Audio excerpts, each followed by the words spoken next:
Moving on, we also have some sort of data on Call of Duty Modern Warfare's sales, which when that game came out is sort of open to interpretation because some people got on board early with the campaign and then the Warzone hasn't come out yet and it's sort of just in this rolling rollout. But either way, PlayStation basically tweeted that it is the fastest selling, greatest, best all-time record-breaking. I'll read it to you.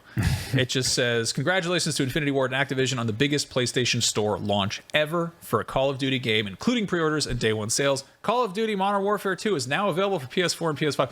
This is, obviously this is a little bit of marketing. This is 100%. Yeah, tied in with, PlayStation and Call of Duty have a deal going on, and they have since last console generation. And this is, hyping it up, being like, hey, everyone else is doing it. You want to do it? You want to do Modern Warfare? But it does kind of raise an interesting point where, we've been wondering if Call of Duty is going to go over to Xbox because, they scooped up Activision. It's not. Phil Spencer said in an interview recently that Call of Duty is going to stay on PlayStation as long as there is PlayStation, which is pretty similar to how Minecraft has behaved since Microsoft acquired Mojang. So it's kind of funny to see PlayStation hype up these sales and then Xbox to be so like, yeah, that's cool, go for it. But the other sort of interesting kind of thing that's happening is that the next Call of Duty won't be until 2024. This is Modern Warfare 2 is going to be the big one for quite some time, which means that it will inevitably sell really well. But whenever the next one rolls out, there's a really good chance, if not a definite possibility, that it is going to be a day one thing on Game Pass. And you kind of have to wonder how many people are going to slap down $70 to buy it on PlayStation versus sign up for Game Pass and just play it day and date. I think it's gonna, really depend on those the gamers out there that have the Xbox as well.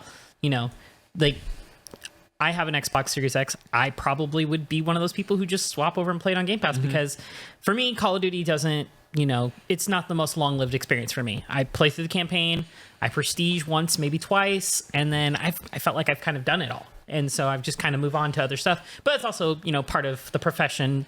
I have to play a lot of games, so I don't have time to prestige 30 times through Call of Duty. I don't even know how many prestiges it goes up fake to. Gamer. I know, I'm such a fake gamer. Prestiging once or twice in the first week of launch is just not enough, apparently, to cement myself as a gamer. But yeah, I think it's going to come down to who has, what console people have in their household. If you have an Xbox, you'll probably play it on Xbox for free. If you only have a PlayStation, I don't see people spending $200 to play Call of Duty, like to buy a Series S or 300, whatever it costs. It's a changing sort of playing field, battlefield, whatever you want to call it. It's the way people consume Call of Duty has shifted quite a bit in recent years, where Warzone is a huge thing right now. Like that's obviously the big thing, and it's free to play. Yeah, and it's kind of weird to there's always that. I don't know the stats. Vocal minority, just quiet enjoyers of it, but like some people love the campaign. And some people love the sort of conventional multiplayer. And some people don't bother with either of those things and just jump on a Warzone. And it's sort of interesting to see how, we've watched Call of Duty shift from a very straightforward annualized release, comes in a box, you buy it every November, to it's a games as a service that is going to be constantly evolving and come by next month because we've turned Godzilla loose on the island. Like that kind of weird eventized approach. But, yeah, I would say that the direction it's going definitely seems very much in line with the sort of Game Pass model of just Xbox trying to really build an ecosystem and have it's less about the number of things as it is the number of people who are in one place consuming those things. It's not like a physical game sale. That's more like how many people do you have signed up for this? That said, sorry, go ahead. No, I'm kind of curious though. Let's say you do own both consoles, like you have a PS5, you have an Xbox Series X or S, whichever one. What would make you, Max? I'm just going to toss this question out to you. What would make you such a loyalist that you would just get it on the PS5 as opposed to just like getting it on Game Pass? Like, would you imagine a world where that would happen? And what would that world look like?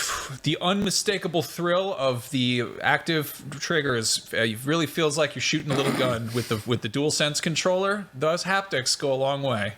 Or you could just have a money gun and you just want to shoot it around, and so you just want to spend that $70. I wish I had a money gun prop. I reached down here. I was going to grab my money gun You're prop. letting us down, man. Thought you had money guns. What's going on here?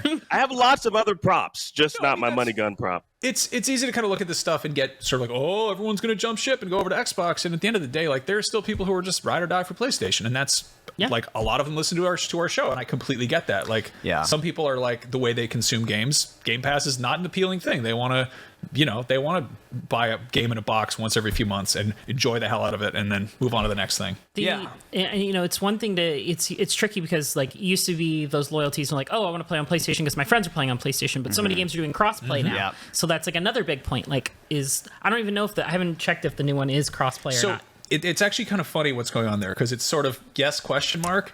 It's crossplay. You can't turn it off on PC. It's crossplay, yes or yes. You cannot change that. On Xbox, you can turn it off, but you have to turn off crossplay for all games entirely. So you have to do it through like the Xbox UI. PlayStation, they're just like, yeah, you can turn off crossplay if you don't want to slum it with those other people. Just keep it exclusively in the PlayStation family, which I imagine is a byproduct of kind of Sony's long history of not really wanting to dabble in crossplay. Like we got reports that they, killed crossplay on, I think it was Rocket League and God, I forget what the other one was. But yeah, I mean, there was that whole big kind of push me pull you with Fortnite, which was like, oh, it's the biggest game in the world. Is Sony going to budge on this? And I think it's good that have crossplay out there. It's got to be this kind of funny, that's how you keep that ecosystem alive by having as many people playing with each other as possible. It's just sort of funny that Microsoft is like, no, you can't turn that off. Don't touch that. Leave that alone. Apparently Warzone had an existing sort of known issue with this where same deal where you can go in the menu and turn off crossplay. But in Microsoft, if you do that, the second you like queue up to get in a game, it's like, hey, you got to turn that back on, which is like, why is that an option to turn it off in the first place? Weird. Yeah. Anyway, I wanted to, we've got sort of old data here, but I think it's sort of easy to look at Call of Duty as being like this big, huge thing. And like exactly how big of a deal it is to Sony is kind of amazing. This is data as of 2019, but the best-selling third-party games by platform as of 2019 for Sony hardware, the 4th, 5th, 7th, 8th, 9th, and 10th place are all Call of Duty.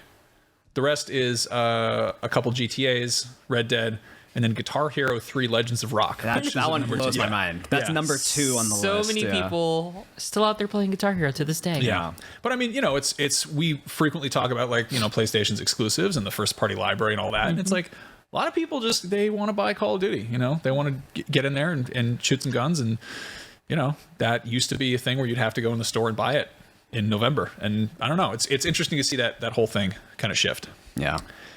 Anyway, let us know in the comments what you all make of this.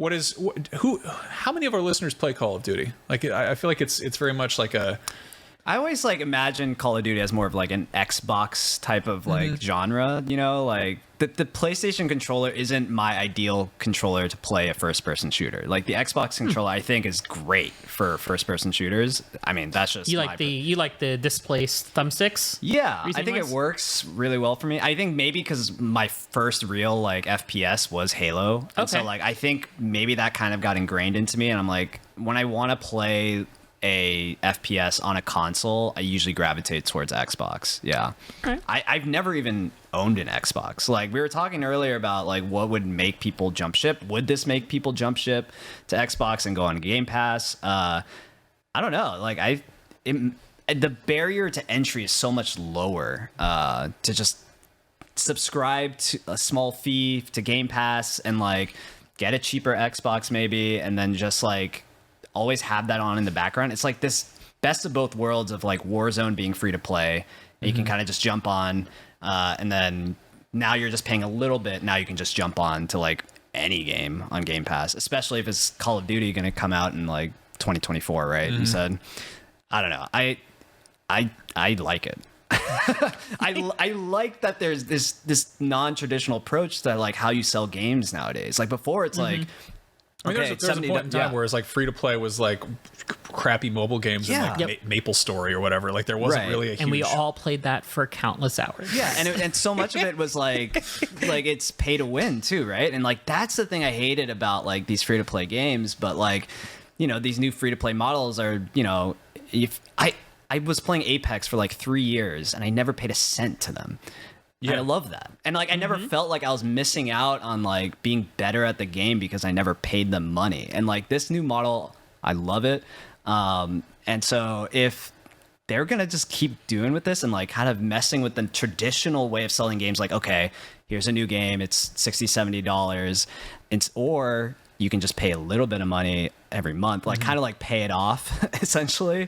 It's the new layaway. Yeah, it's great. I'm super into it. Well, I would be whenever the next Call of Duty comes out. I'm sure it will still do just fine. I'm not worried about it selling. I would never be worried for Call of Duty. I would be curious, partially if it tops Modern Warfare 2, just also because Modern Warfare 2 is going to have such a long tail on it, because there is going to be that much of a wait until it, You're going to have late adopters that are going to be picking it up down the road. Yeah, this is going to be, and there'll be sales on it that as time progresses, and they're just going to constantly find new audiences. So I honestly hope that Call of Duty kind of follows that and just kind of sticks to a 2-year like cycle instead of doing this yearly cycle that they've been stuck in for the last decade, because you just need, I don't know. I don't feel like we need a new Call of Duty every single year. I feel like they can do just as well by adding new maps, adding new content, whatever that means, guns, operators, whatever, modes. Godzilla's, King Kong. You know what,